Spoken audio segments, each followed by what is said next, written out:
বিপদে পড়লে বিড়ালও ঘাস খায়।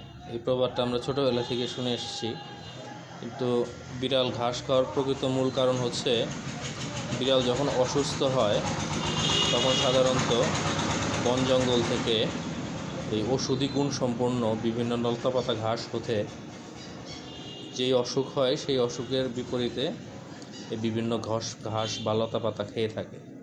দর্শকদের কাছে একটা প্রশ্ন রইল, আপনারাই বলুন বিড়াল এখন কোন ঘাসটি খাচ্ছে এবং কেন খাচ্ছে? আপনারা কি এই ঘাসটা দেখতে পাচ্ছেন? এই ঘাসটার নাম কি? এই গাছটার নাম কি? সবাইকে ধন্যবাদ। সবার যথাযথ উত্তরের অপেক্ষায় থাকব। আসসালামু আলাইকুম।